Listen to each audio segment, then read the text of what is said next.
and good evening. You are welcome to this virtual launch of the Regional Technical Platform for Family Farming that has been developed in French and Spanish. And if you choose the German option, that will be Arabic. So please go ahead and choose the language that better suits you. Please note that this launch is also being broadcast live through the FAO YouTube channel, FAO of the UN, Twitter, and Facebook. We invite you all to make comments on this event on Twitter using the hashtags Family Farming Platform and hashtag Family Farming. To start this event, we are honored to have a virtual message from our FAO Director General, Mr. Xu, who will give the opening remarks. Dear colleagues, please go ahead with the video. Ladies and gentlemen, dear colleagues, FAO is in the process of launching 5 technical platforms to accelerate the adoption of innovations through the exchanges of experience and knowledge. One of the platforms focuses on the family farming. Each of these platforms, while the global in scope, is coordinated by one of the FAO regional offices. Their task is to accelerate the sharing of information and experiences among the FAO members, facilitating dialogue and collaboration on a global scale. This is what we mean by walking the talk to act as one FAO. The platform on family farming is key due to the important contribution that more than 550 million family farms make globally to agri-food system production and consumption, food security, and the sustainable management of natural resources. Together, they represent globally 90% of all agricultural holdings and cover a wide range of the production systems and the peoples, including farmers, laborers, indigenous people, fishery people, mountains farmers, nomadic pastoralists, and many others in all regions of the world. In many countries, family farmers play the fundamental role in preserving biodiversity for food and agriculture, enhance the health and nutrition of local populations. Family farming also helps to activate the local market, which is often the first step for the rural transformation. FAO Strategy Framework 2022 to 31 aims to support the 2030 agenda through the transformation of agri-food systems by making them more efficient, more inclusive, more resilient, and more sustainable. Implementation of the FAO Strategy Framework to achieve the targets of Sustainable Development Goals 1 and 2 and 10 requires promoting and supporting innovations and development of family farming. The multiple incomes and livelihood strategies generated by family farming play a critical role across the agri-food systems. The United Nations General Assembly recognized the importance of family farming by endorsing the UN Decade of the Family Farming 2019 to 2028 and tasked FAO and IFA to serve in the Joint Secretariat. In the context of the decade, FAO has consolidated its knowledge on family farming policy, developed the capacities and exchange between the countries, and strengthened the farmers' organizations. It has also built evidence on how COVID-19 has directly affected family farmers. FAO's regional office for Latin America and the Caribbean will lead and coordinate the regional technical platform on family farming. In line with the regional accumulated experience in matters of public policy instruments, legal frameworks, national programs, and institutional capital, which promote the development of innovative policies that respond to the needs of family farmers and their organizations. The platform will be coordinated in close cooperation with FAO Better Production Program in support of small-scale producers which focuses on the equitable access to the resources that is fundamental for agricultural development and growth, and the fair market. Several countries and regions in Africa, Europe, and Asia have already requested support from FAO in the development of their own national plans on family farming. And the Near East and North Africa region has launched a regional action plan on family farming. The experiences of Latin America and the Caribbean region will be further enhanced with the know-how and the innovation that other countries, regions can share with regard to the inclusive and sustainable rural transformation. This technical platform will be a virtual space in which all people and organizations interested in strengthening family farming will be able to participate and share the knowledge with the common goal to promote and support all forms of innovation in family farming to better support and propel this sector to take the advantages of and share and the new opportunity presented by the agri-food system transformation. Dear colleagues, the platform will also support other important processes such as the International Year of Artisan Fisheries and Aquaculture 2022, for which FAO is the lead agency. Furthermore, through this technical platform, FAO will make available to all the partners a broad pool of the professional resources and the knowledge. When the resources and knowledge are shared, innovation is accelerated. This technical platform will enable us to think big, but also facilitate concrete actions so that the family farming can thrive and make important contributions to achieve better production, better nutrition, a better environment, and a better life for all living under one hand. Thank you.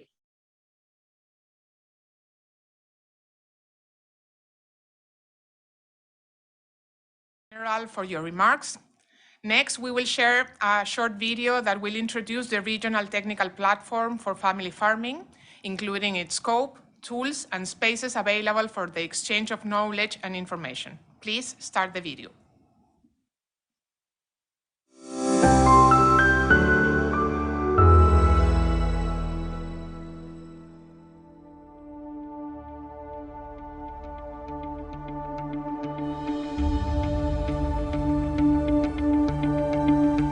A nivel global, la agricultura familiar es un pilar de la producción de alimentos y el motor de las transformaciones innovadoras en los territorios rurales. La estabilidad y el futuro de los sistemas agroalimentarios en todo el mundo dependen de los agricultores familiares, porque son ellos los que todos los días proporcionan alrededor del 80% de los alimentos que consumen las personas en el planeta. El marco estratégico de la FAO busca respaldar la Agenda 2030 mediante la transformación hacia sistemas agroalimentarios más eficientes, inclusivos, resilientes y sostenibles, para conseguir una mejor producción, una mejor nutrición, un mejor medio ambiente y una vida mejor sin dejar a nadie atrás. La agricultura familiar es fundamental para avanzar en estas 4 transformaciones. Permite enfrentar los grandes desafíos que tiene la humanidad: la emergencia climática, el aumento de la pobreza, la subalimentación y las nuevas transformaciones tecnológicas. Los agricultores familiares garantizan la seguridad alimentaria y la nutrición, mantienen los recursos naturales y contribuyen a la riqueza de las comunidades rurales. Son importantes inversores en el sector agrícola y contribuyen significativamente al crecimiento de las economías rurales.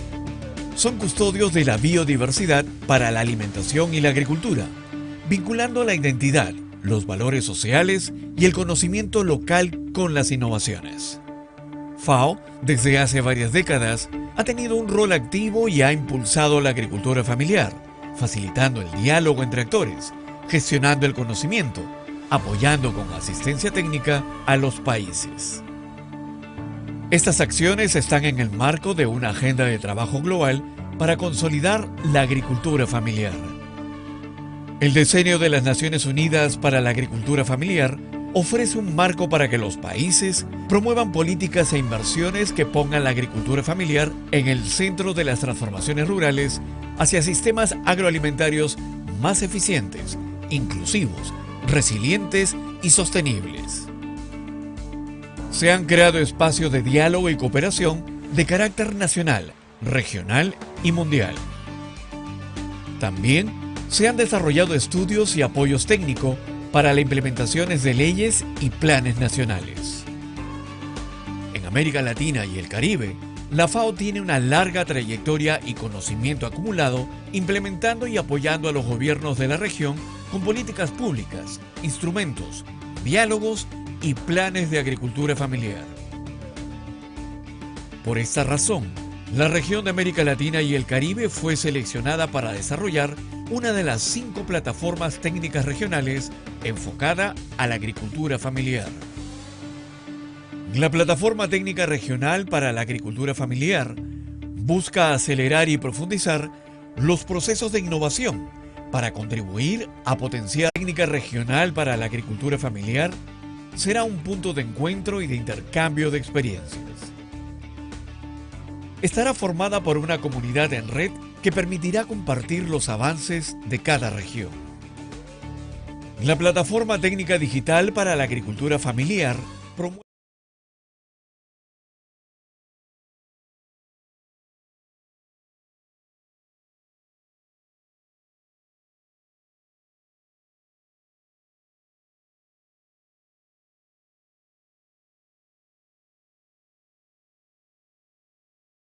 PowerPoint of the presentation I'm going to do. So Farmers for Sustainable Development and the launch of this platform. It's essential for us to have a platform on family farming and lessons learned from the region, because the region, the Latin American and Caribbean region, has extensive evidence around multi-sector policies and around this type of innovations that have been done to support family farming.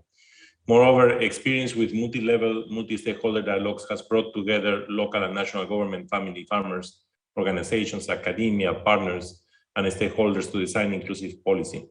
And Latin America and the Caribbean has an important institutional innovation. Institutional innovations that, when well documented and when well evaluated, could help enormously for South-South learning. And these lessons can provide a solid basis for cross-country exchange, evidence-based policy development, and innovation across the globe. Family farming, as it has been mentioned, is the dominant form of farming today across the globe. FAO estimates that there are more than 550 million family farms in the world, or 9 out of 10 farms. They are diverse: smallholder farmers, families of herders, pastoralists, fisheries, mountains, and forest people, but also large holders, which are handled in a family matter. They require institutional innovations to link them to dynamic markets. This is horizontal and vertical coordination.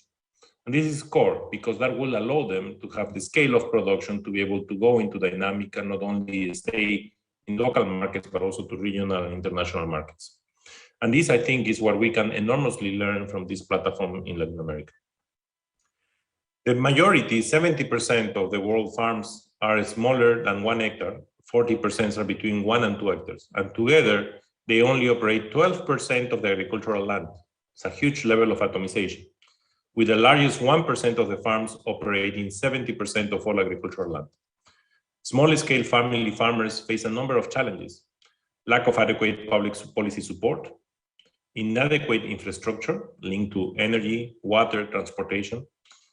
And this also includes value chain infrastructure, like storage facilities or cooling facilities to move commodities. And that's why most of the losses are in family farmers. Land concentration, concentration of market power, and climate change. And in all the institutional innovations that can be documented, we need to look at those issues. We need to look at market power. We need to look at the market structure and how these small farms can coordinate in such a way that they can link in equal basis, like, for example, through contract farming, where we call vertical coordination, or through associations to dynamic markets. But at the same time, with this context, 80% of the extreme poor live in rural areas. And this, of course, is correlated to the huge presence of small farms. And the pandemic has affected family farmers across the world with serious disruptions on market access and liquidity challenges. And especially has affected female workers in this sector because their activities were shut down as a result of COVID-19. Now, small-scale farmers are multifunctional and contribute to multiple sectors and dimensions. Empowering and investing in family farmers, and particularly small-scale farmers, will be crucial to achievement of the Sustainable Development Goals, SDG 1, Zero Hunger, SDG 2, SDG 2, Zero Hunger, SDG 1, Poverty, SDG 10, Inequalities, also SDG 5, 9, and 14. And despite the multifunctional contributions of family farming to the economic, social, and environmental well-being of rural people, the sector is facing immense challenges. And the centrality of small-scale farmers is reflected in the new strategic framework of FAO, which basically tries to bring a system approach to the way we do. We work with better production, better nutrition, better environment, and better life. So all these issues are interlinked and brings this system, agri-food system approach, where family farmer will play a crucial role, because our goal is to eliminate hunger and to reduce poverty and reduce inequalities. So if we are not able to bring this multifunctionality of family farmers and link them to markets so they have access to resources and therefore improve their productivity and efficiency and increase their incomes to be moved out of poverty in a sustainable way, we won't be able to achieve that. But when we do that, we need to understand that we are also going to other sectors, land, water, soil, nature, but also create emissions. And that's what we need to take into consideration in the way we create and use these institutional innovations. So the system approach will be central to be able to work and to be able to also benefit from the multifunctionality of family farming. Now, the platform will have a critical role in knowledge sharing and supporting evidence-based policy making, as I mentioned before. Recent experiences highlight how public policy and institutional innovations can strengthen family farming and contribute to inclusive rural transformation. Reinforcing the sector can have direct and indirect impacts on productivity, improving resilience. We just launched 2 weeks ago the SOFA, which is looking at resilience to shocks and resilience across the food system, and reducing inequalities. Why is so important to reduce inequalities? Because it's the only way we will move them sustainable out of poverty. It's not just them creating more income so that they can move out of poverty, it's also to reduce inequality so that they have access to infrastructure, they have access to other assets that are needed, like the financing sector, that will allow them to sustainably move out of the poverty levels that they are facing. The platform can have important contributions to informing policymakers around highlighted areas, and building upon the important work of regions, country office, and headquarters, FAO can contribute to advancing the collective knowledge around key issues relative to empowering small-scale producers. The aim for this platform is to become a key element for South-South learning.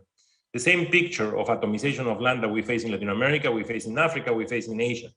And I am very happy to see also the directors of those regions in this meeting today, because that's the way we have to share South-South information of what we learn in one region to the other. And if the other region was able to improve what Latin America and the Caribbean did, we need to learn also from them and come back to Latin America through this platform. The technical platform will be a welcome opportunity to bring the vast knowledge together and facilitate exchange.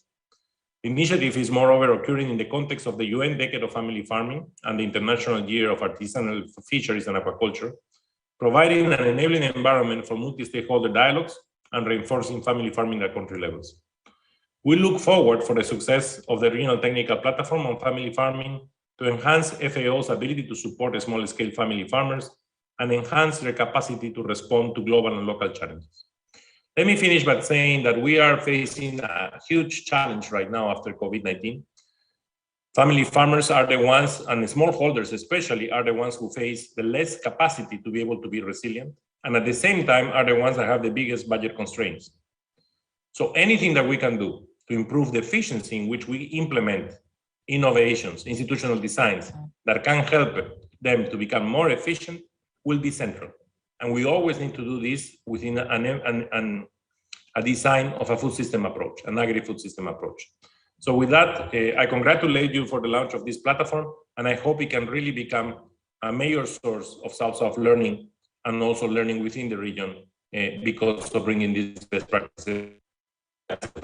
Thank you very much, and back to you. Thank you very much, Mr. Torero, for your words that inspire us to continue working on this global project for family farming. Next, we will begin a series of presentations from different regions of the world. As mentioned, this platform seeks to highlight and make available innovative and relevant information and experiences from all regions. That is why today we are fortunate to have 5 family farming organizations from around the world. To learn more about them, we will first hear from the Assistant Director General of FAO and Regional Representative for Africa, Abebe Haile Gabriel, who will offer some brief remarks. He will be followed by Elizabeth Smadala, representing the Pan-African Farmers Organization and the re-elected president of the Eastern Africa Farmer Federation, who will give a short presentation. Abebe, go ahead, please. Thank you so much. Greetings to you all. Congratulations, my dear colleague Julio and the team, for this excellent initiative, for taking leadership on the regional technical platform on family farming. I would like to introduce an African initiative known as Yenkasa Africa. Yenkasa Africa is a regional initiative that promotes communication and knowledge exchange to advance family farming and sustainable food systems through a communication for development platform.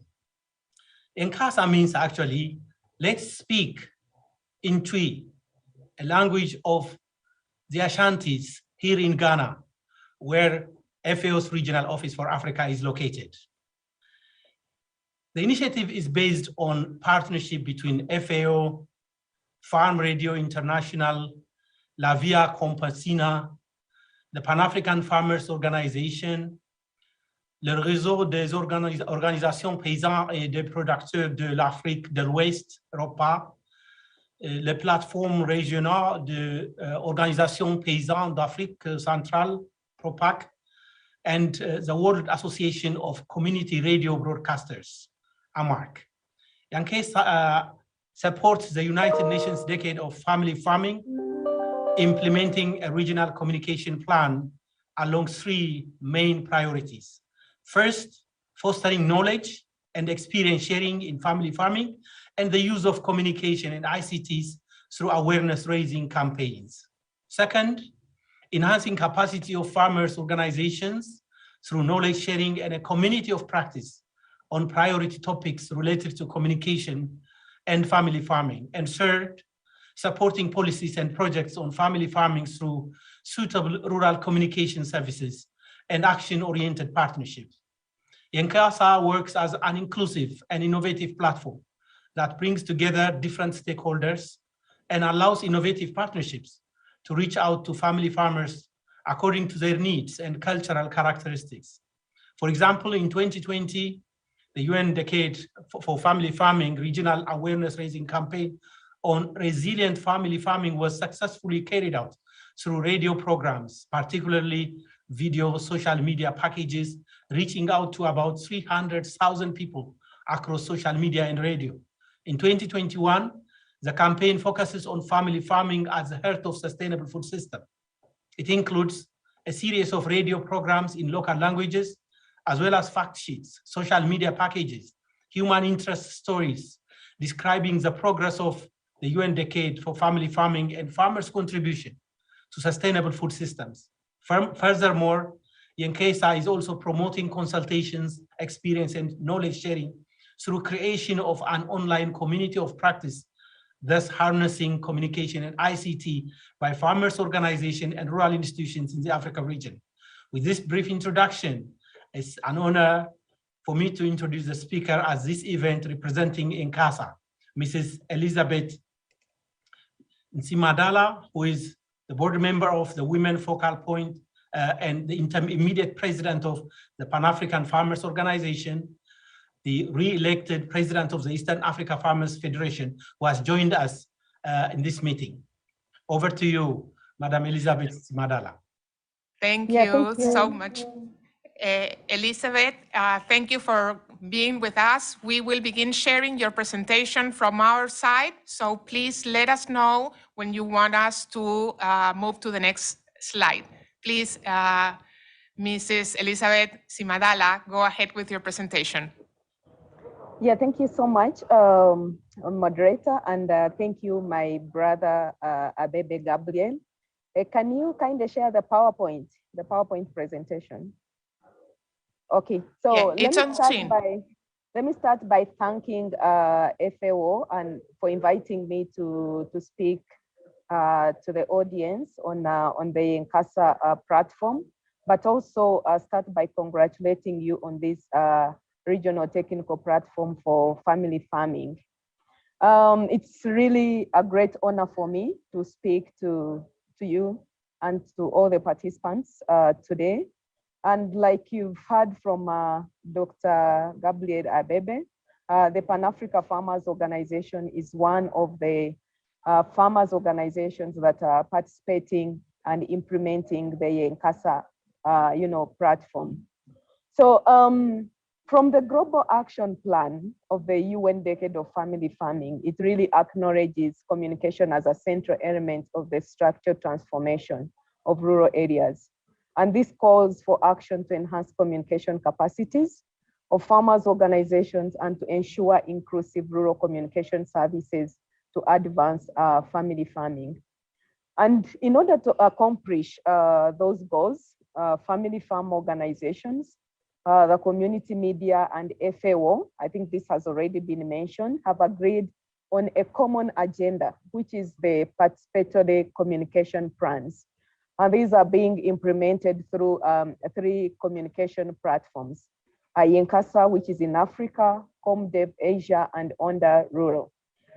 So for purposes of my presentation, I will focus on the Nkasa Africa, which is a regional communication initiative that is based on a partnership among La Via Campesina, ROPA, which is a Central Africa regional farm organization, the Pan-Africa Farmers Organization, which is a continental platform representing the 5 regional farmers organization of Africa, Farm Radio International, the World Association of Community Radio Broadcasters, Digital Green, and all these are supported by FAO.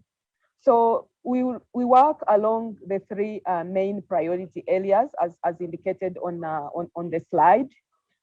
One is on awareness raising on the UN Decade of Family Farming, and of course the family farming policy processes and the role of farmers in the food systems. The second one is to enhance communication capacities of farmers' organizations.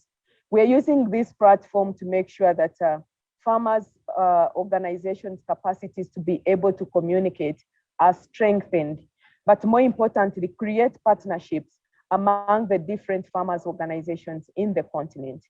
The third point, or the third focus area, is on technical advice and evidence generation. We use this platform to make sure that we get stories on ground, we generate evidence, and be able to use this for advocacy to be able to advance inclusive rural communication services. Next slide, please. So the Nkasa supports information campaigns for farmers via community radios, as well as the local communication strategies. And of course, this encourages peer-to-peer learning. I'll give you an example that we've had a series of webinars through the platform. We've been able to organize virtual communication trainings and coaching sessions. All these were implemented in the last year, where we involved 15 farmers organizations. And in the year 2020, that is when Nkasa launched the information campaign on resilient family farming. We had 20 radio programs, and these were based on content that was agreed upon among the farmers organizations. And this reached a potential audience of between 10 to 15 million listeners in 15 African countries. So the campaign on family farming at the heart of sustainable food systems. This is a campaign that was recently launched and includes 8 series of radio programs, which are broadcasted in local languages based on the experiences of farmers organizations, for example, in Kenya, Tanzania, Togo, Ghana, Madagascar, Zambia, Sierra Leone, and Gambia. And the focus is on the progress of the UN Decade of Family Farming and looking at farmers' contribution to sustainable food systems. So YENCASA is also promoting regional e-consultations and a community of practice. This is jointly done with a paper that will compile evidence about the appropriation of information, communication, and technology by the family farmers and how to institutionalize rural communication services. Next slide, please. So for us as partners who are implementing the YENCASA, we consider YENCASA as a promising initiative to be able to advance family farmers' communication in the Africa region. It may help on reducing the existing divide in terms of family farmers' access to media and the relevant content that often deepens the inequalities. When you look at access to communication, as farmers' organization, usually we have a communication gap. So this platform is viewed as an opportunity to make sure that it bridges that communication gap that usually exists. So on behalf of African farmers, I wish to call on FAO and other development partners to support efforts being made by YENCASA Africa and the other regional initiatives to promote inclusive rural communication services as an essential element of national action plans and family farming policies. So the regional technical platform for family farming that is proposed by FAO, we look at it as, you know, a platform that could play an important role in facilitating a hub to link up and enhance existing initiatives that strengthen and give a voice to family farmers in our region and around the world. Next slide, please. So the last slide is a screenshot of the website and the Facebook of YENCASA platform. So feel free to visit YENCASA social media platforms for more information. And I really want to thank you for giving me the audience and congratulate FAO on this important initiative. Thank you, and over to you. Many thanks to Mrs. Simadala and Mr. Abebe Haile Gabriel for joining us on this occasion on behalf of Africa. Next, we will learn about the experience of the Asia and Pacific region, starting with a short video presentation by the Assistant Director General of FAO and Regional Representative, Mr. Jong Jin Kim. Please go ahead with the video.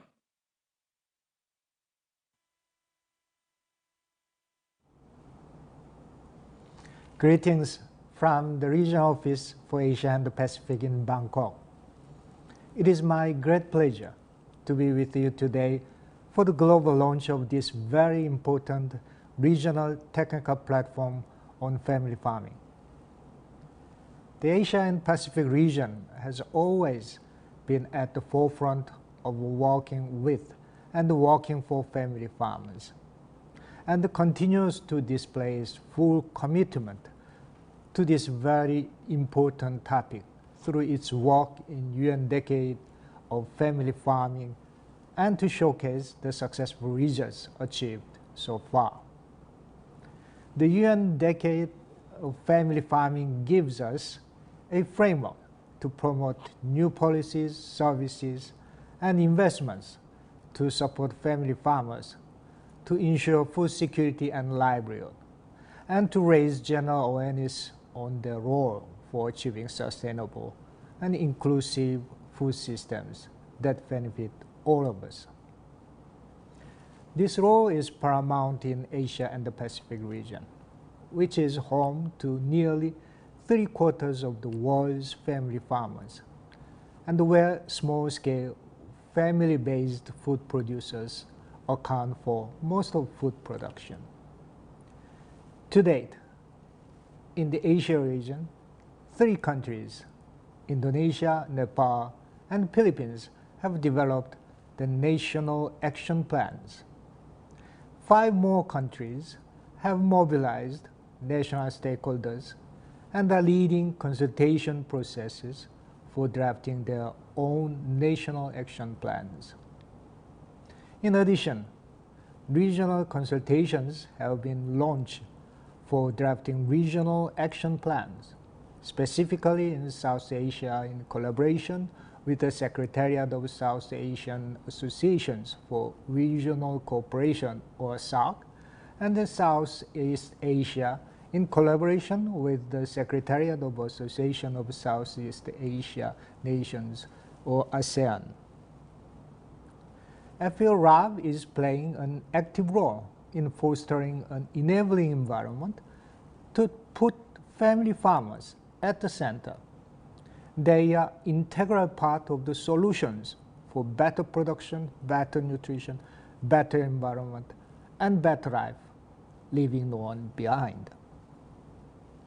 I would like to introduce the Tutu Rural Training Center, or TRTC, in Fiji, which was founded in 1969 and serves as a center for non-formal education for self-employment in agriculture.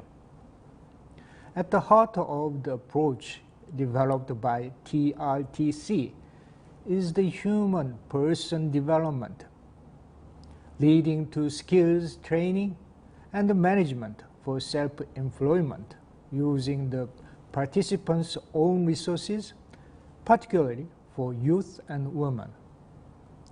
Unfortunately, due to the time zone difference, TRTC is not able to join this event live, but they have sent a short recorded video presenting the Young Farmers Program.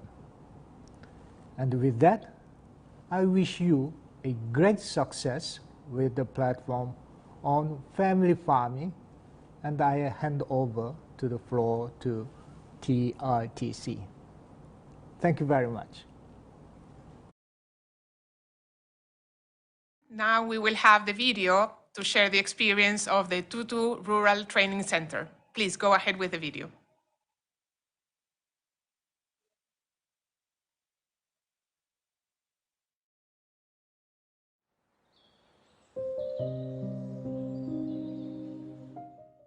Tutu is a formation place for young men, farming couples, and single women who are out there, who have no other opportunities in life to resort to for their own living, but they are resorted back into the village.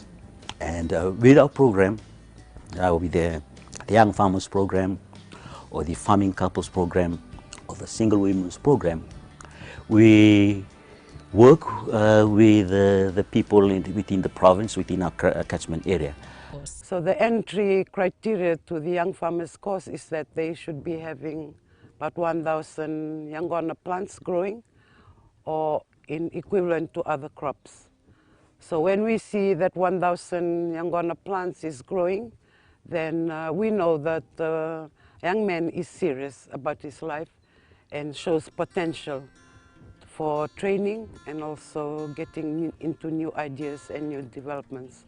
So when they come in, they are given a piece of land here in Tutu, where they use it for the 3 years they are in training. So they have 2 farms, one at the center and one at the home situation. So when the staff goes out to visitation and extension, we go out and see what they have done on their home farm.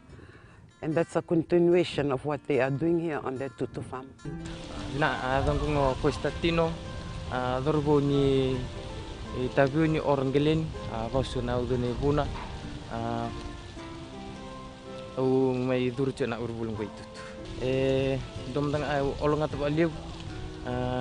may bulan na porkaram, na may sangata na bulan ramdrabuan na tumbir dae, may anda may laut rumen, may anda may raw, may anda may sautu, na bulan na nangaw na, na porkaram, anda bulan ni singa, na may bulan tay.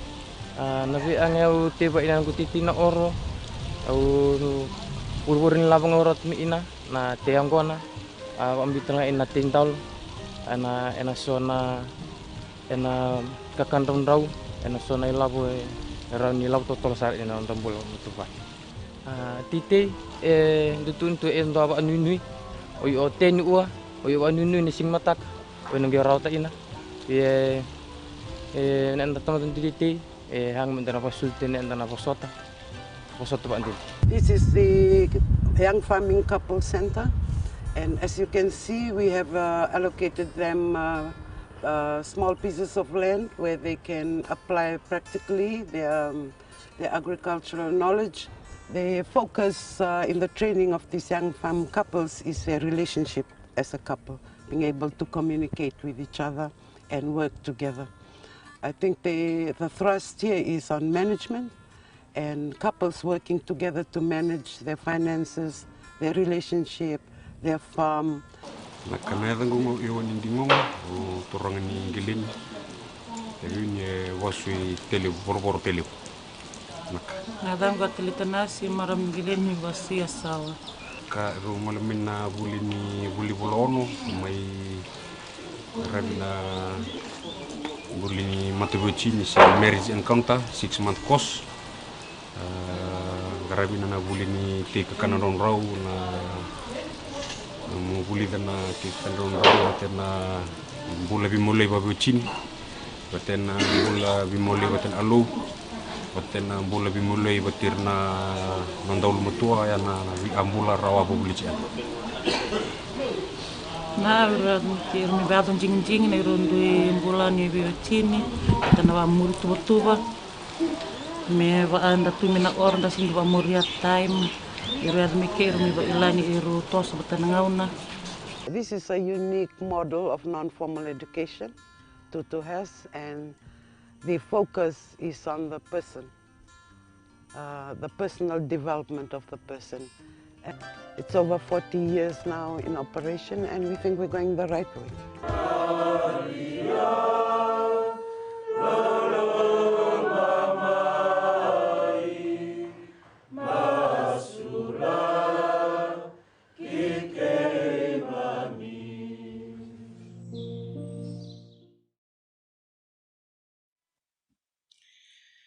Thank you very much, Mr. Kim and the representatives of the Tutu Rural Training Center in Fiji for sharing their greetings and experiences from the Asia-Pacific region. I would like, before introducing our next guest, to thank the more than 700 people that has joined this launch of the regional technical platform on family farming. Next, we welcome the representatives from the Europe and Central Asia region. On this occasion, we will hear from Mr. Nabil Ganji, Deputy Regional Representative for this region. Please, Mr. Ganji, you have the floor. Gracias.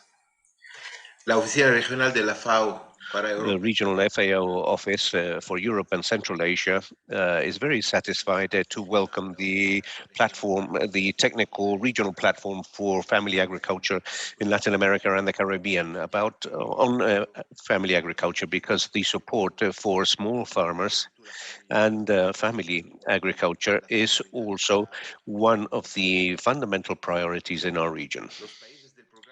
The countries of the FAO program in Europe and Central Asia have certain characteristics that are similar to those of other regions. One of them is that the rural population is the poorest and most vulnerable sector of our population. Demographic trends, such as the aging of the population, and an intensive immigration to urban areas and abroad also are similar to the rural areas, with few exceptions in some countries of Central Asia. Ladies and gentlemen, contrary to some perceptions, farm structures in the Europe and Central Asia region are in most countries dominated by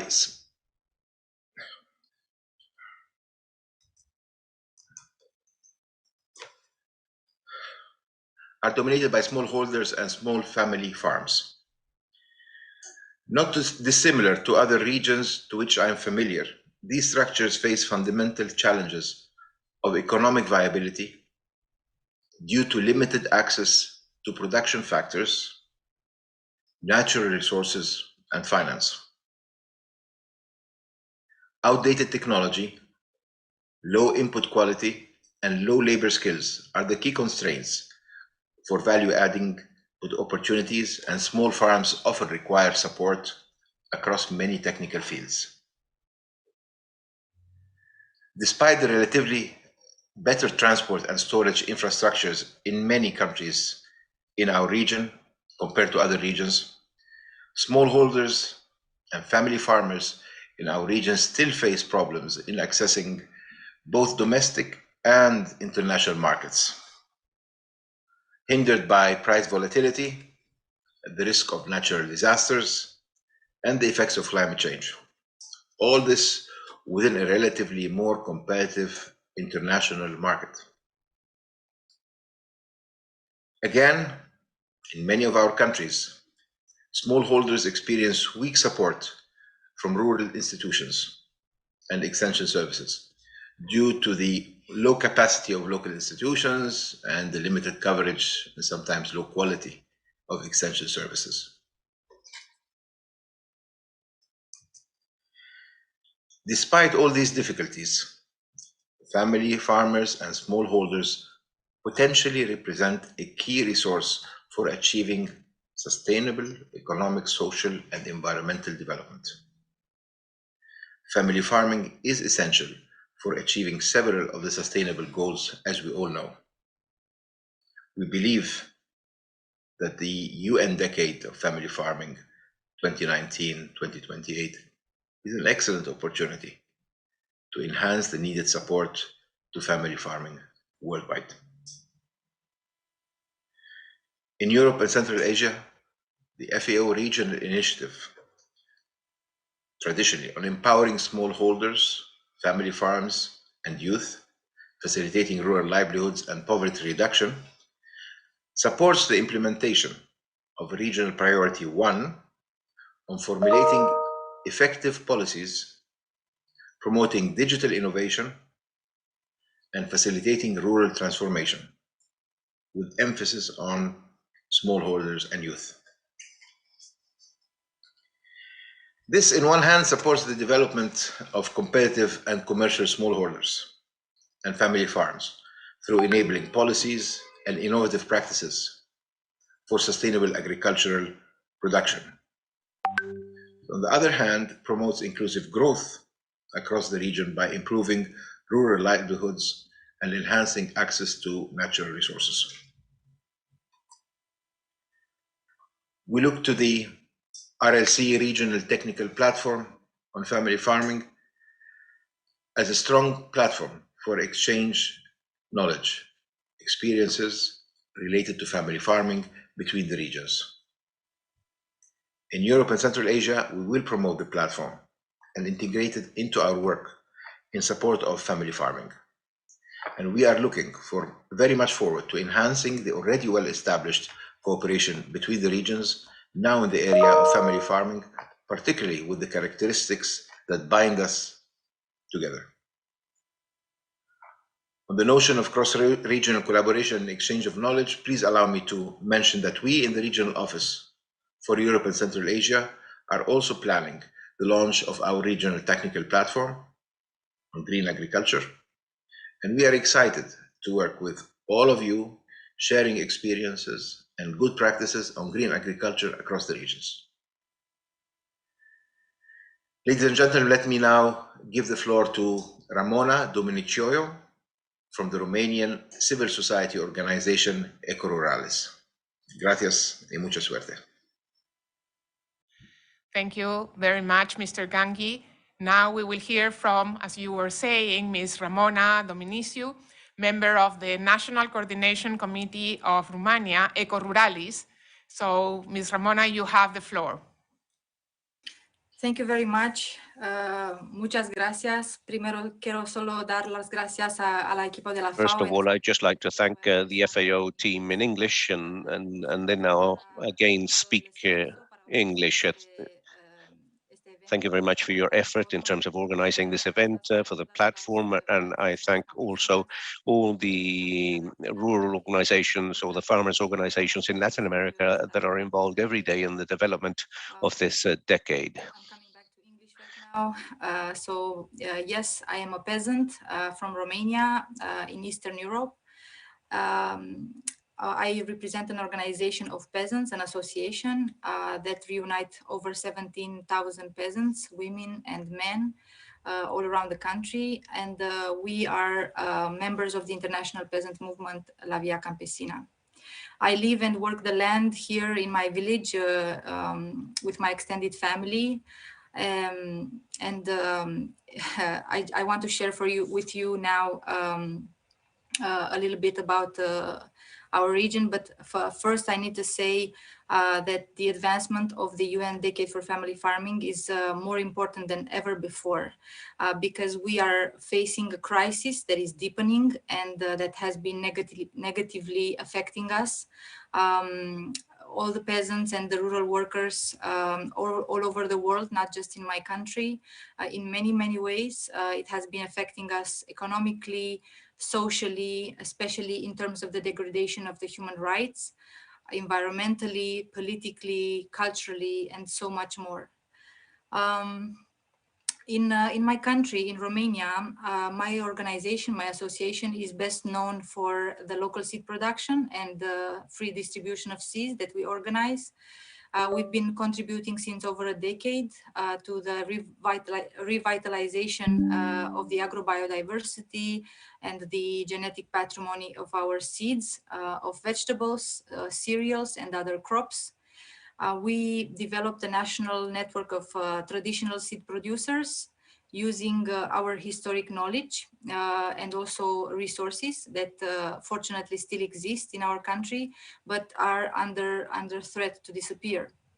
We're very dedicated to education, and for this reason we organize constantly trainings on seed saving, on seed production, particularly focused on women and young peasants.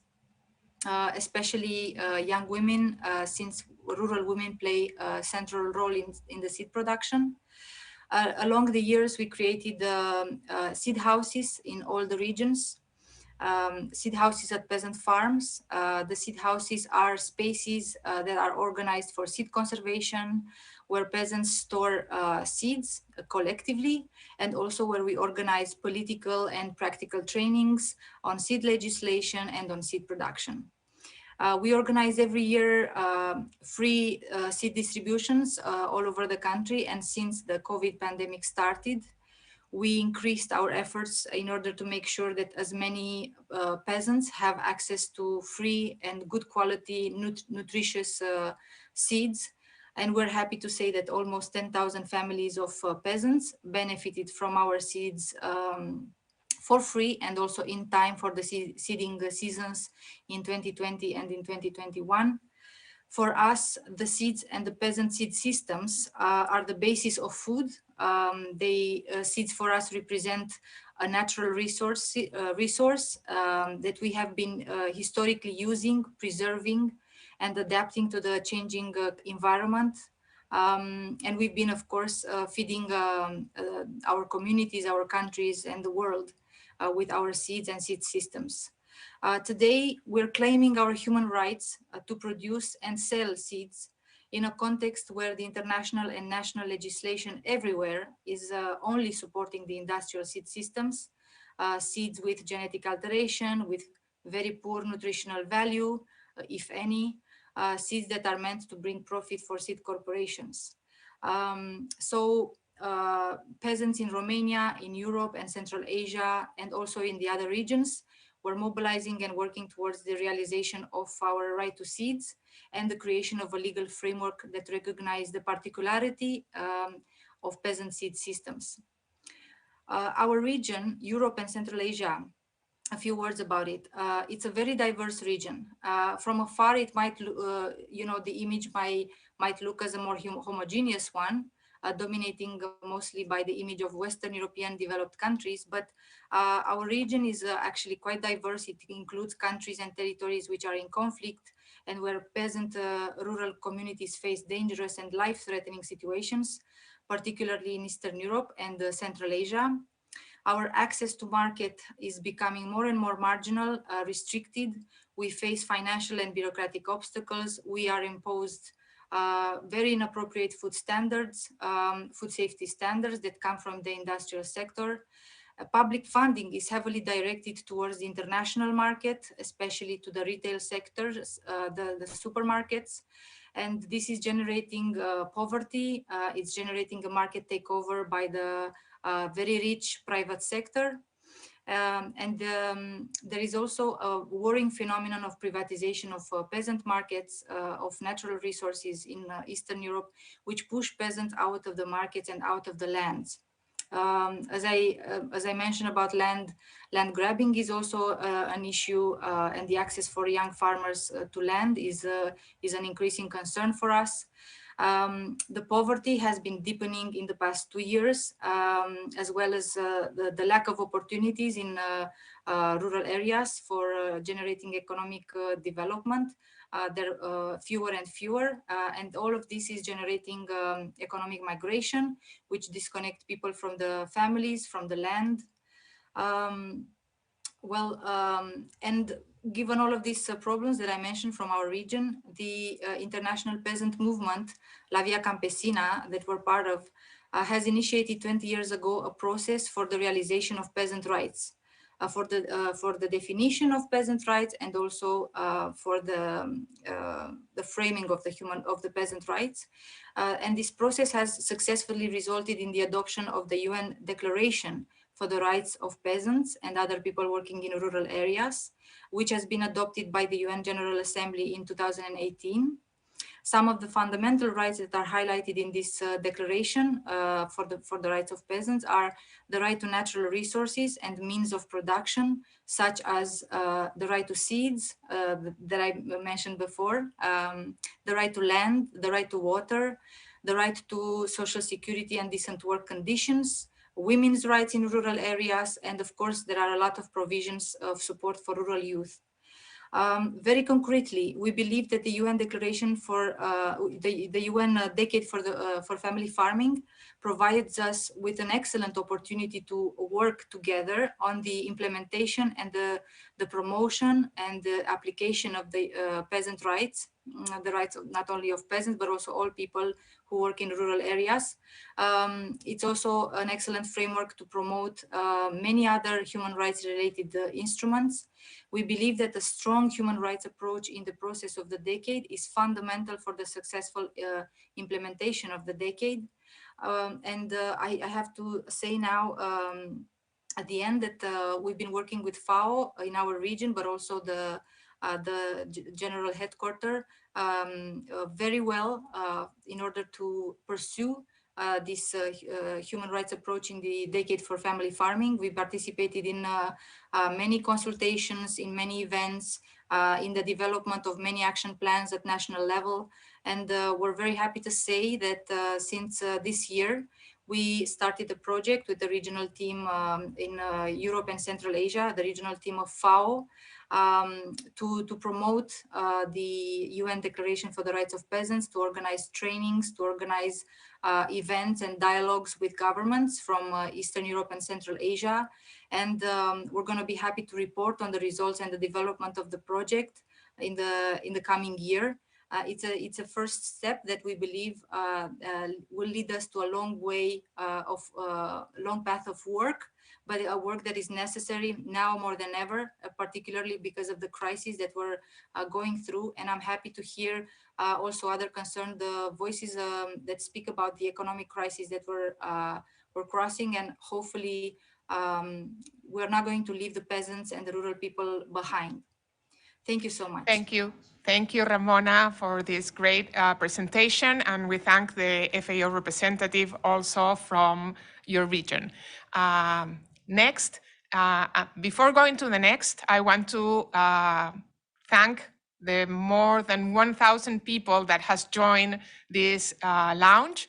And remember to everybody that in the interpretation bottom, you can choose the German option for Arabic interpretation. So please, if you need the simultaneous interpretation, you can take advantage of it. Next, we will hear from the Assistant Director General of FAO and Regional Representative of the Near East and North Africa, Mr. Abdul Hakim Elwar, and the representative of Atayeb Al-Rif Rural Delights Cooperative, Mrs. May Trabusli from Lebanon. Please, Mr. Representative, the floor is yours. Thank you very much, Madam Moderator. شكرا. أولا صباح الخير, مساء الخير.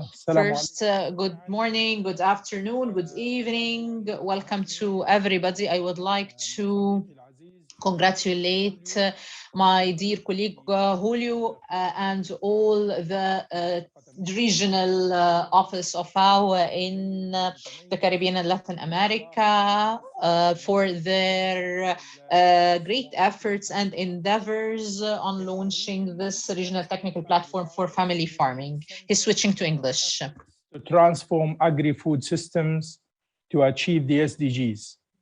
And they are the backbone of our regional priority on rural transformation for youth, employment, and income.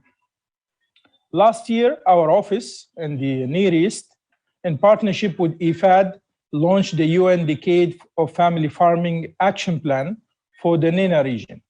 The action plan is based on extensive consultations at the local, national, and regional levels. It combines local knowledge with innovative approaches to deliver on more productive, sustainable, inclusive, and resilient agri-food systems, with family farming remaining firmly at the heart of it. We are committed today to working with the partners, both within the region and beyond, to ensure that lessons, knowledge, and inspiration continue to be exchanged and harnessed toward the common goals of ending poverty, hunger, and food insecurity, putting family farmers at the center of the transformation process. Today, what RLC is sharing with us is a real South-South cooperation of exchanging knowledge and experience and transferring expertise from one region to another. In this spirit, it is my pleasure and honor to introduce Ms. May Tarabulsi from Lebanon, who will present the cooperative Rural Delights, Reef Al-Tayyib, of which she is the chairperson. The cooperative was established in 2002 and is the first cooperative specialized in marketing agricultural products in Lebanon. It aims at providing rural women in Lebanon with income generation opportunities. Gives me the honor to pass the floor to Ms. May Tarabulsi to present the cooperative. I thank you all. Thank you, Mr. Representative. Ms. Trabusli, please, you have the floor. مرحبا من لبنان للجميع. خليني أقدم. Hello from Lebanon to everybody. Allow me to introduce Atayeb Al-Rif Cooperative. It's a development, pioneering, productive cooperative at the national level and especially at the rural level in Lebanon. I'm going to tell you our story. In Lebanon, we have the Lebanese culture of food that has certain varieties of food that are produced in certain seasons. Lebanon is known to have a very fertile land, a very good climate, and all of these allow us to have abundance in livestock and in agriculture production. And now we thought that we have lots of skills in this regard. So why not tie agribusiness to agriculture? And hence we can help small-scale farmers, both men and women. so that they would achieve maximum benefit from their fresh produce, so that we can turn their produce into an agricultural product that can have a longer shelf life. So today our cooperative works on this area, and what helped us with that is that the user needs to have organic produce. So we thought that maybe if we put all of this together into one equation, we're going to have a very good chain of value that would help us improve livelihoods, especially in rural areas in Lebanon. RTPFF was established in 2002, and today this cooperative is working with over 1,500 farmers and producers in rural areas in Lebanon. So the cooperative partnered with lots of projects, and today we implement lots of projects with such network of producers and farmers. So how do we work on the ground? We are actually a cooperative that works under the cooperative law in Lebanon, and this helps us achieve more transparency, more fairness, more equity, and more democracy.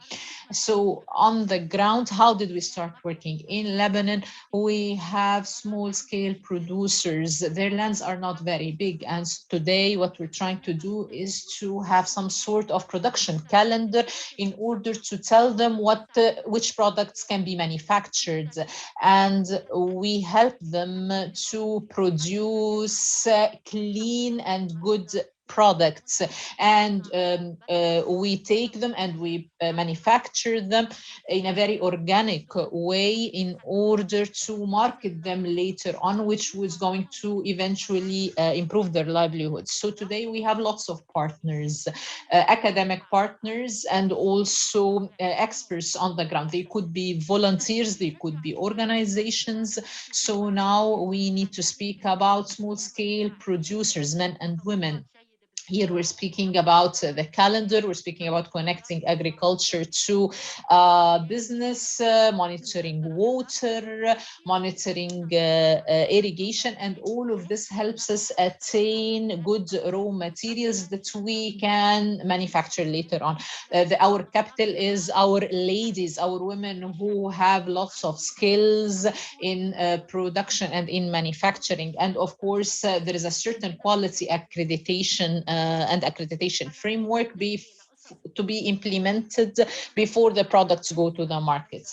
And we actually have lots of ways for marketing and sales. Today, we're improving our products and we're trying to be the most up-to-date. Today, we are providing opportunities to more youth. We are targeting new ways of packaging and so on. As you can see, we have many products being sold through these posters, but of course, the brand name is actually ours. And by this, we choose from each region the product that has to do with each particular area in the rural areas of Lebanon. Our products are free of any colorants or additives, and we're trying to be the link between the consumer and the producer, and we always want to add value in order to improve livelihoods. Something else that we do that you can see through these pictures is our participation through events, through exhibitions, and we also are now going even abroad outside of Lebanon. And today we are also trying through our work to connect the traditional dishes with our products, and hence we work on the food security in a comprehensive and holistic manner. and we sell our products through our headquarters, through the outlets and branches that are very easily accessible. One of our very important initiatives is that we now have a van that goes around to all exhibitions and offers traditional Lebanese dishes based on our products. We hope that you get to taste our products real soon. Thank you so much for providing us with this opportunity. This great presentation. Thank you actually to all our colleagues and all the experiences presented for the great presentation and showing the value of having a platform to share experiences and to exchange knowledge about family farming, institutional, technical, and social good practices. Now it's time to turn to Latin America and the Caribbean. And on this occasion, we are fortunate to have with us the Assistant Director General of FAO and Regional Representative for Latin America and the Caribbean, Julio Verdeguer, who will be followed by the representative of the Meta Food Supply Network, Red Meta, of Colombia, Mrs. Graciela Rojas. Julio, you have the floor. Muchas gracias, Carolina. Estimadas amigas Thank you y very amigos, much, Carolina. Dear muchas friends, gracias por estar todos thank aquí you el día for de being hoy. here today.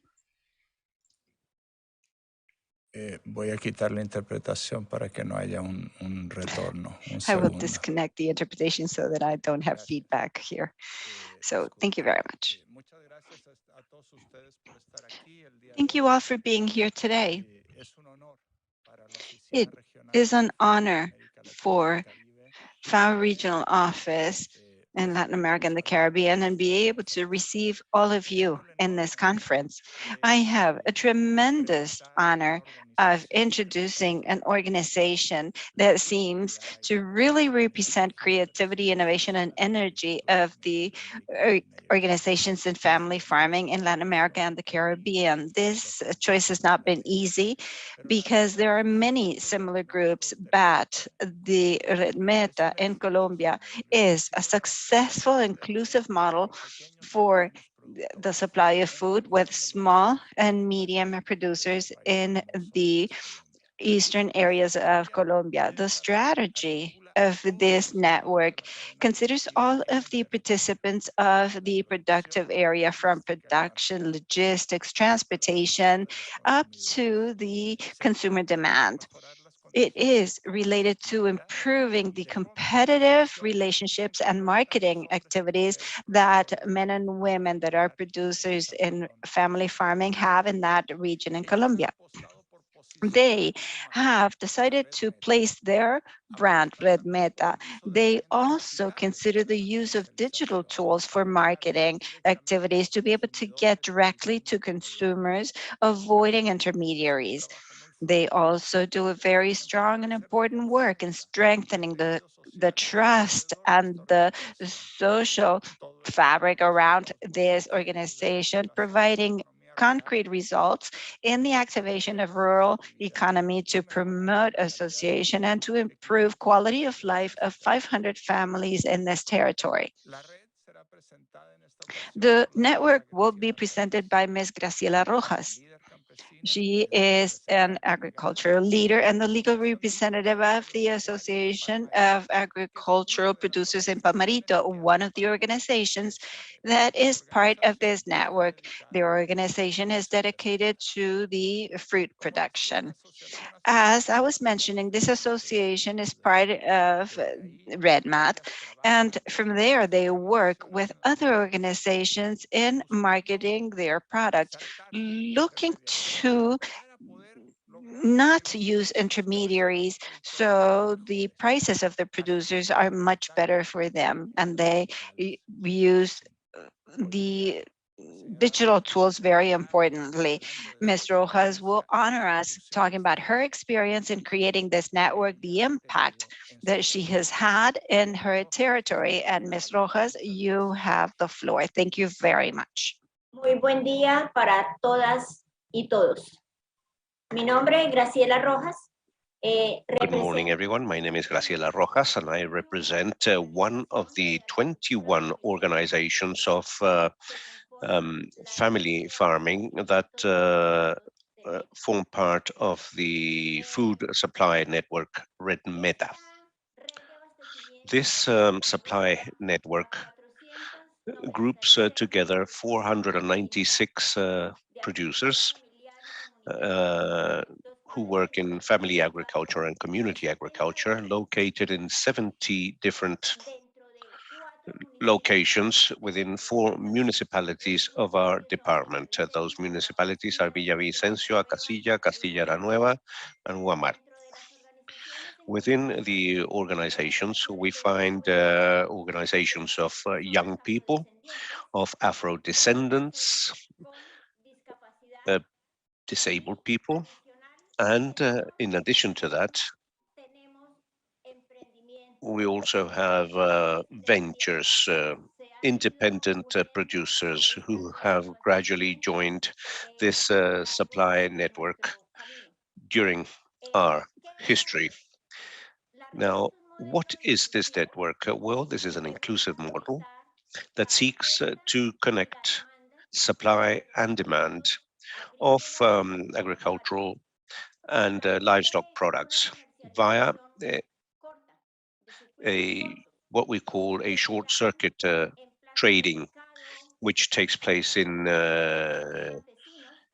local markets, in peasant markets, which are fabulous opportunities for us producers because they are basically spaces where we are able to interact with the consumers and benefit from that possibility to convey to our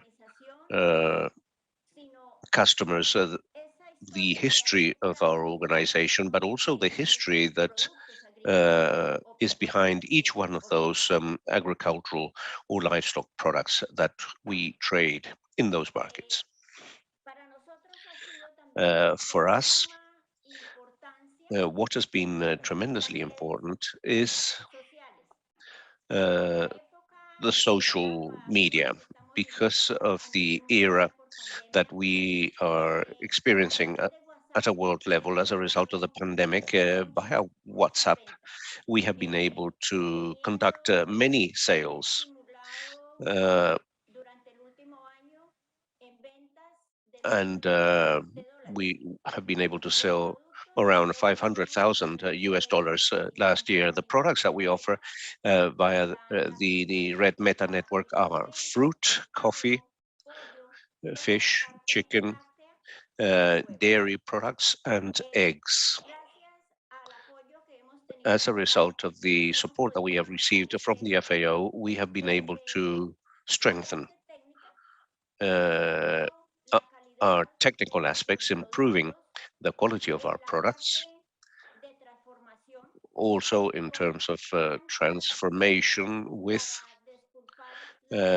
plans to obtain the pulp from the fruit in the coffee area with the purchasing of equipment such as dryers and grinders to improve the quality of our coffee, and in legal terms, in terms of everything that is related to those aspects. In addition to that, each one of our organizations within the network are able to promote our own brands. For example, benevolent, and we have our logo that we use in the different elements that we have, bags, aprons, and so on, and which relate to the Red Meta supply network. And likewise, these notebooks that enable us to obtain training in technological terms. We have also been able to obtain training via a magnificent project that consists in the training of a young person and of an adult person in terms of the management of networks. This has been something strategic. I don't know what are the situations like in other countries, but in our country, in rural areas, you basically find adult persons living there, because young people don't find any possibilities in rural areas and therefore they migrate to cities. But via this training of information technology agro managers, we have been able to link the two generations, because we are thus able to possess the technological elements that young people look for and love. And that is how we have made the rural area attractive for them, so that they learn how to, for example, take professional photographs, how they can design a good and beautiful video to tell the story of both families and of products. And that is something that they find attractive. And we want that to be one of the ways in which young people begin to again fall in love with rural areas and look upon rural areas in a different manner. Because as farmers, we are convinced that the land has a future. Working in association with others is worthwhile, because the land is difficult, and if we work on our own, it becomes even more difficult, and therefore we must pool our efforts. And of course, none of this would have been possible without the marvelous support of the FAO. This network, now why did we create this network? Well, we had been producing in an individual fashion as associations. However, each association could not offer perhaps more than 3 or 4 products, because it is very difficult to produce a wide variety of products. And therefore, what was happening? Well, we were reaching markets, but we didn't have a very wide offer of products. And therefore, that is where the idea emerged of bringing together many organizations and of increasing our offer so that we could be more attractive to markets. And that was how we have been able to also make headway in terms of public procurement, offering our products in hotels, in restaurants, um, in different dining rooms. We sell to Villavicencio and Repetron. Those sales are conducted directly without intermediaries, and thus we achieve fair prices, and thus we achieve a win-win situation both for the producer and for the final consumer. In terms of connectivity, as I mentioned, this has been a fundamental element for us, because in digital terms, what we're doing is to create our own commercial strategy, our own marketing strategy. Each organization has their own network, and as a supply network at a collective level, we already have a web page that where we are putting information, and in that fashion, we hope to continue to make progress and achieve a large sales volume. In physical terms, we already have a technical working group, and therefore we seek via that working group to provide a legal framework to the supply network, so that it can be long lasting in the short, medium and long term. We have also been able to participate in certain business round tables, and that obviously means that we acquire new knowledge, and we basically learn from all those activities. As I was saying, the digital aspect for us has been somewhat complex, I must confess that, because it's not easy for us because of our age, because of technology is not easy for us, and therefore we have received the support of young people, and with them that has been magical, really. And we hope to continue to grow because we are aware that as a result of the present situation, and because in the future, those that will be at the forefront of the world will be the social media. And therefore, we have certainly a lot to learn. But with the commitment that we have as organizations, we will be successful with that and we will achieve that. 1 minute, please, Graciela. Well, and finally, I would like to tell you that this inclusive model is worthwhile replicating. It works. And of course, I would like to invite you all to come to our country, to come and meet and get to know our region, our people, our culture, our food, and I'm sure that you will fall in love with our region, and we would like to infinitely express our gratitude to all of you so that you may have an excellent day. Thank you very much. Thank you, Graciela, for your extraordinary presentation. For accompanying us on this occasion. Now it is time to move on to the next part of the event. Before doing so, we remind those more than 1,200 people that have joined this lounge and that are watching live this presentation to please comment on it on Twitter and using the hashtag Family Farming Platform and Family Farming, and also follow us at FAO Americas and FAO. Next, we are pleased to introduce Ms. Renato Alvarado, Minister of Agriculture and Livestock of Costa Rica, and a very close friend of FAO, who has supported us in our various initiatives that promoted and safeguard the importance of family farming in the region. Mr. Alvarado, on behalf of FAO, we thank you once again for your participation, and you have the floor. Adelante, señor Alvarado. Muchísimas gracias y muy buenos días a todos. Thank you very much and good morning, everyone. I would like to especially greet the General Director of the FAO, our friends Julio Verdeguer and Mr. Máximo Torrero.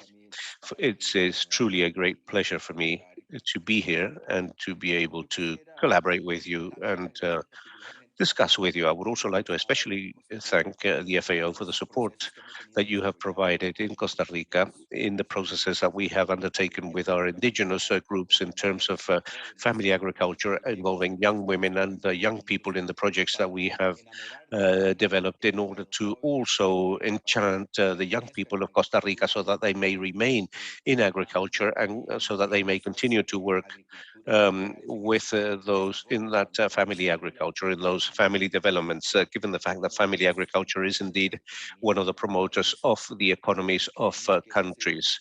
We believe that it is that those more than 500 million small farmers that will push forward the economies of our countries after the pandemic. But despite that, they continue to produce some food which is available, which is nutritious, which is healthy, and which is required by the population. We have heard about the importance of the platform that is being launched today, and that will definitely enable us to interaction between peoples, between countries, between family farmers in order to understand each other and to get to know ourselves much better, and also to obtain information, knowledge, technology, innovation, all of them fundamental elements in order to remain so that family farmers can remain in the activity.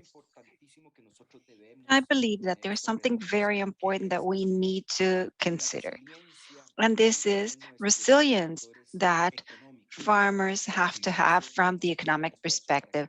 Even though it is true that we have made tremendous efforts for the resiliency at climatic level, the risks that they have to consider in terms of climate, pests, and prices are all very important to mitigate. For them to be able to be funded in our systems in our countries.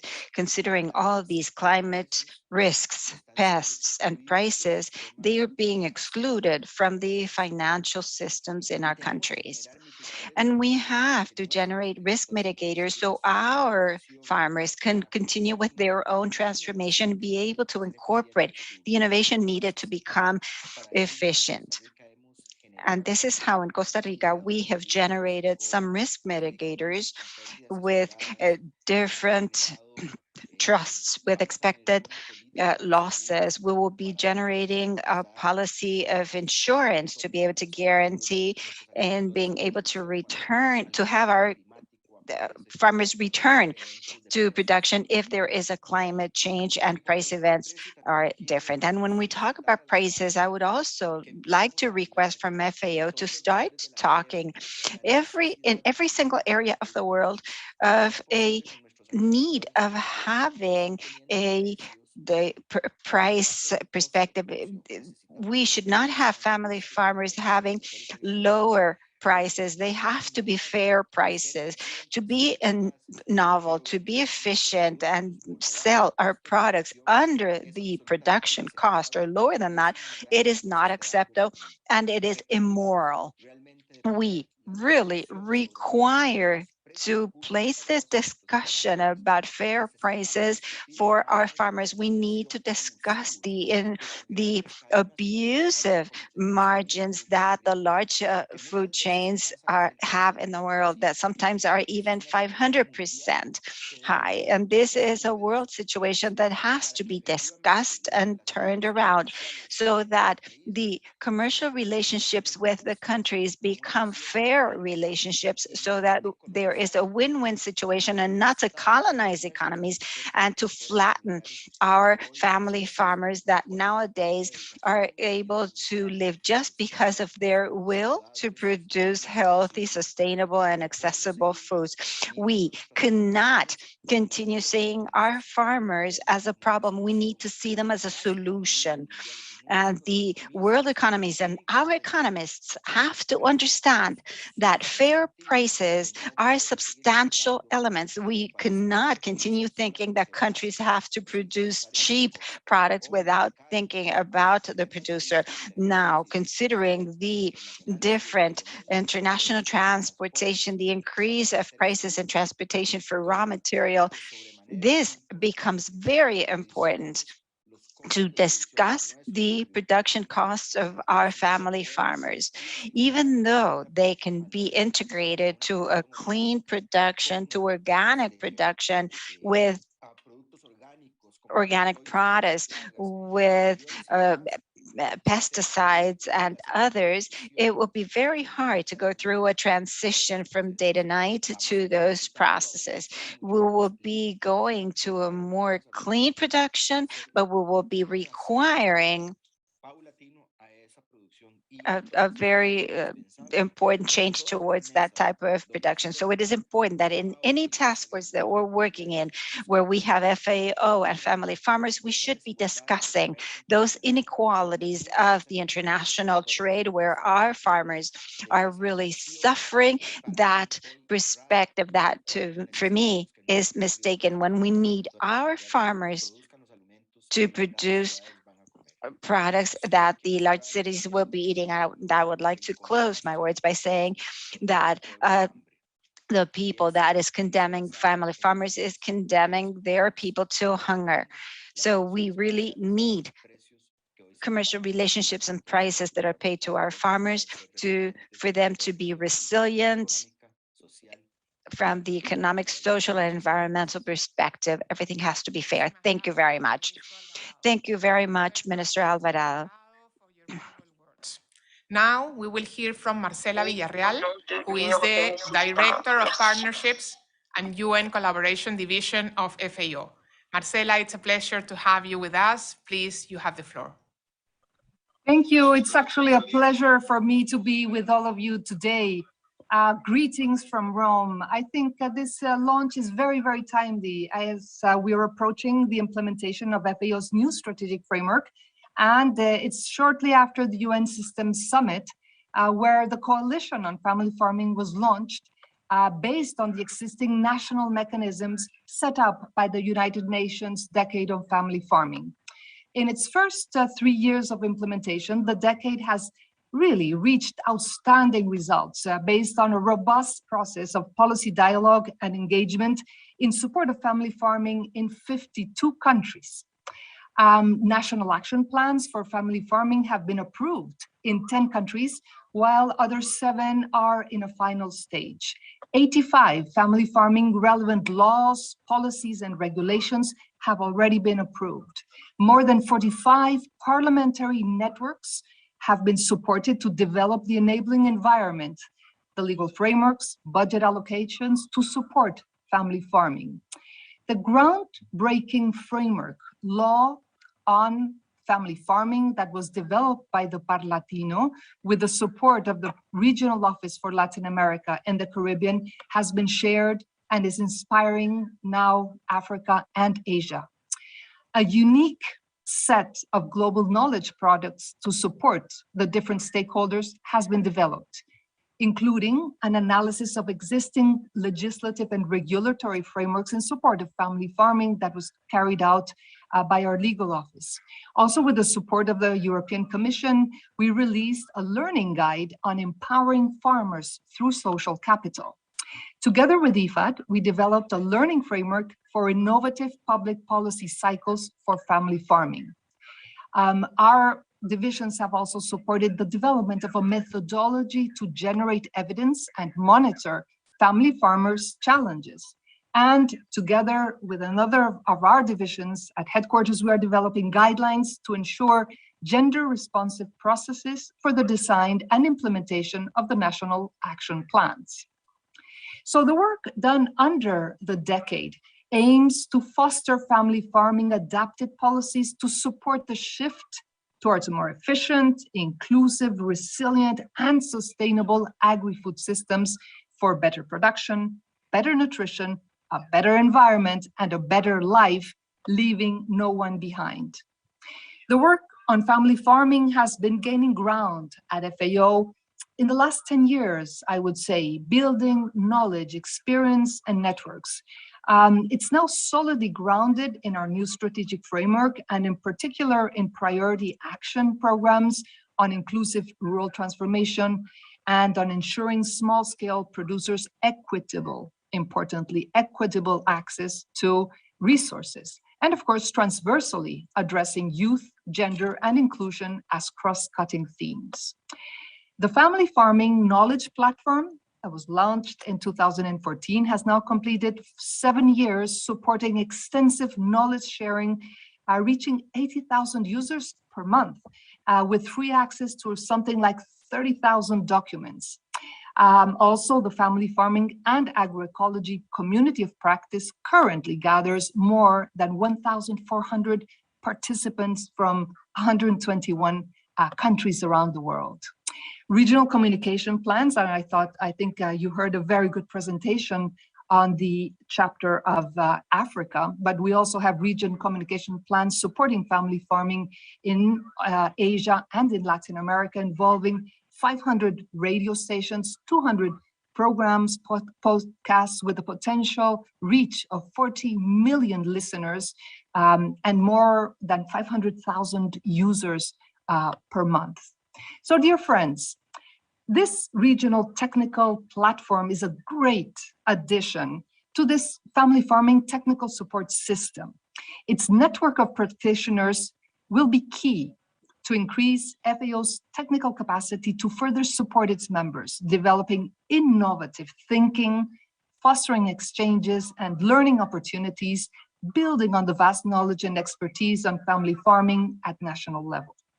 I'm confident that working side by side, complementing and coordinating our work, building on our existing tools and initiatives, we will successfully scale up and scale out the results achieved so far and make a massive contribution to achieving the 2030 Agenda for Sustainable Development and Sustainable Agri-Food Systems. Thank you very much. Thank you very much, Marcela, for your valuable contribution. And before passing to the closing of this event, we would like to thank the near 1,400 people that have joined us live in this launching of this new platform. So to close the event, we will hear again from Julio Verdeguer, Assistant General Director and Regional Representative for Latin America and the Caribbean. Julio, the floor is yours. Thank you very much, Carolina. I want to start by thanking the participants in this global launching of the platform on family farming. Our Director General, Xu Dongyu, very importantly, our dear Minister of Agriculture of Costa Rica, Mr. Renato Alvarado. I don't know if all of you know, but Costa Rica was the leading country that was responsible for the approval a few years ago in the General Assembly of the United Nations of the Decade of Family Farming. Costa Rica was the champion of this initiative, so we need to thank Costa Rica through Minister Alvarado. I want to thank the leaders, and very happily, the women leaders of the organizations that have presented today their experiences.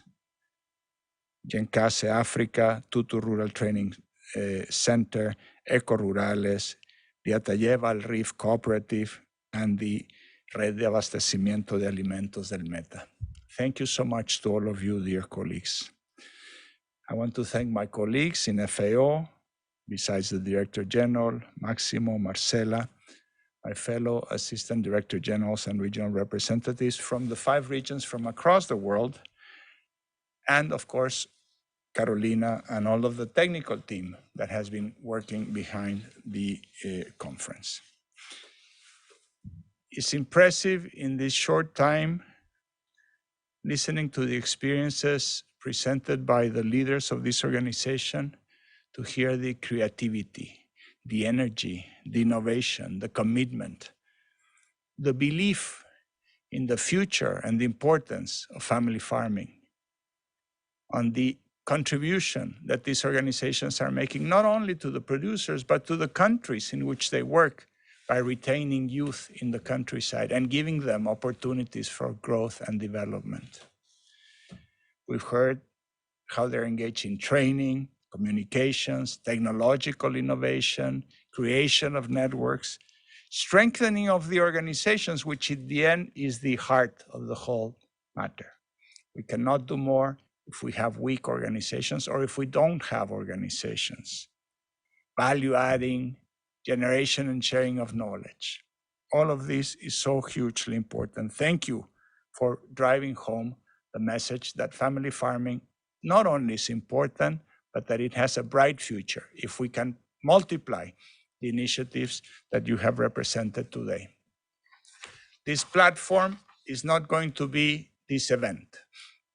We're only opening the door today, but now we're open for business, and we're open to all of you that are today in this event. We're open to many more from all over the world. This is hosted in Latin America and the Caribbean, but it's a platform for the world. This is going to be a virtual web-based space that is already available to you for the time being in English and in Spanish. In this web space, we will have information and data on family farming. We will have studies and reports. We will have, very, very importantly, we are launching today also 2 communities of practice. One on innovation in family farming, and the other one on rural finance for family farming. These are the first 2 communities of practice, but we expect to have many more. And we need your guidance, your leadership, and your participation to make sure that these communities of practice are really alive and that we create other communities of practice. Starting in December, these communities of practice will each develop its own program. The platform is that, it's a platform. It's a room, a virtual room, for you to take the initiative in telling us what is it that you want to do. In January of next year, we will launch a global call for proposals from producers, organizations, for them to come to us with concrete ideas for digital-based activities to be carried out by the platform with the support of the platform. We're looking for innovative experiences in topics of priority for family farming. We will start by supporting 5 of these ideas. These are not ideas for your local organization in your local community. We are asking you to come up with ideas started by you, directed by you, led by you, but that go global. We want you to help us build bridges, family farmers from around the world. In 4 regions of the world, with the collaboration of the regional offices of FAO, in Africa, Europe and Central Asia, Asia and the Pacific, and Latin America and the Caribbean, we have started documenting innovative experiences of family farmers organizations. We will use this documentation as inputs for training events that we will have through the technical platform. We already have 3 training modules that we will make available very soon. One of them is on sustainable production. The other one is on marketing. Minister Alvarado, we're listening, marketing.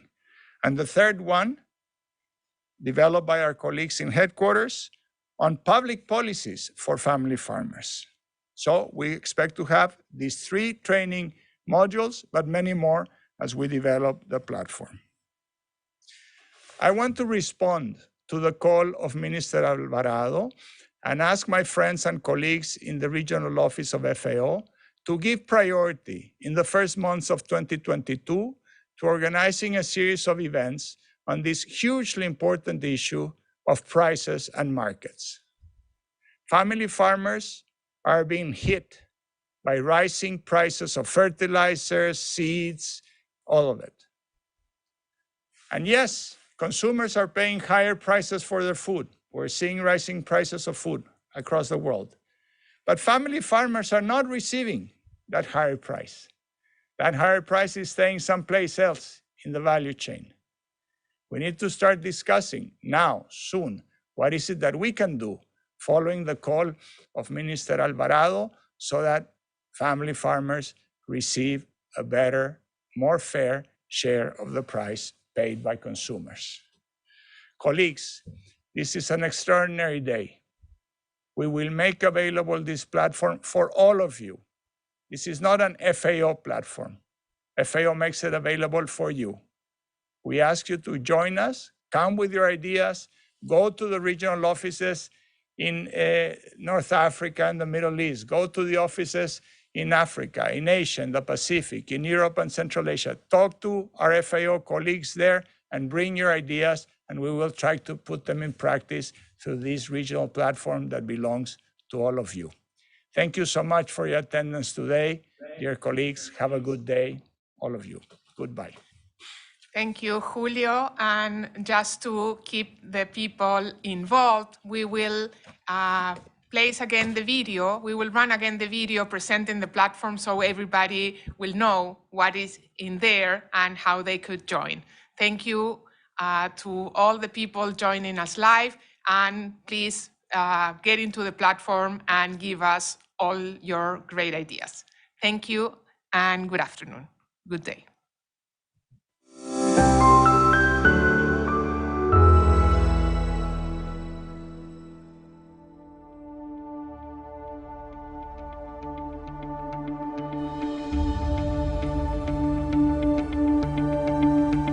A nivel global, la agricultura familiar es un pilar de la producción de alimentos y el motor de las transformaciones innovadoras en los territorios rurales.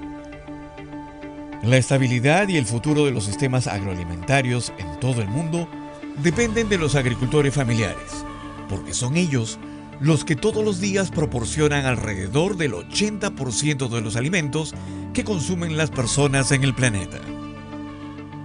El marco estratégico de la FAO busca respaldar la Agenda 2030 mediante la transformación hacia sistemas agroalimentarios más eficientes, inclusivos, resilientes y sostenibles, para conseguir una mejor producción, una mejor nutrición, un mejor medio ambiente y una vida mejor sin dejar a nadie atrás. La agricultura familiar es fundamental para avanzar en estas 4 transformaciones. Permite enfrentar los grandes desafíos que tiene la humanidad: la emergencia climática, el aumento de la pobreza, la subalimentación y las nuevas transformaciones tecnológicas. Los agricultores familiares garantizan la seguridad alimentaria y la nutrición, mantienen los recursos naturales y contribuyen a la riqueza de las comunidades rurales.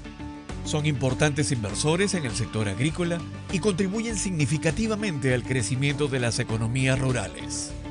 Son custodios de la biodiversidad para la alimentación y la agricultura, vinculando la identidad, los valores sociales y el conocimiento local con las innovaciones.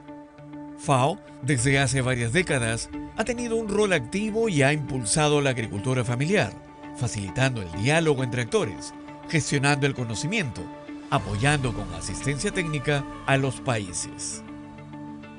Estas acciones están en el marco de una agenda de trabajo global para consolidar la agricultura familiar. El Diseño de las Naciones Unidas para la Agricultura Familiar ofrece un marco para que los países promuevan políticas e inversiones que pongan la agricultura familiar en el centro de las transformaciones rurales hacia sistemas agroalimentarios más eficientes, inclusivos, resilientes y sostenibles. Se han creado espacios de diálogo y cooperación de carácter nacional, regional y mundial. También se han desarrollado estudios y apoyos técnicos para la implementación de leyes y planes nacionales. En América Latina y el Caribe, la FAO tiene una larga trayectoria y conocimiento acumulado implementando y apoyando a los gobiernos de la región con políticas públicas, instrumentos, diálogos y planes de agricultura familiar. Por esta razón, la región de América Latina y el Caribe fue seleccionada para desarrollar una de las 5 plataformas técnicas regionales enfocada a la agricultura familiar. La Plataforma Técnica Regional para la Agricultura Familiar busca acelerar y profundizar los procesos de innovación para contribuir a potenciar las innovaciones por medio de los intercambios de experiencia y conocimientos. Esta plataforma movilizará el conocimiento, las experiencias y las prácticas más innovadoras de cada región. Fomentará el diálogo, el aprendizaje y la colaboración entre una diversidad de socios desde dentro y fuera de la FAO.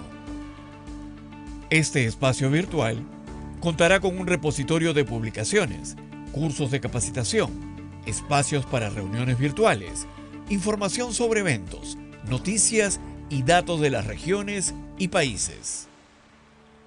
La Plataforma Técnica Regional para la Agricultura Familiar será un punto de encuentro y de intercambio de experiencias.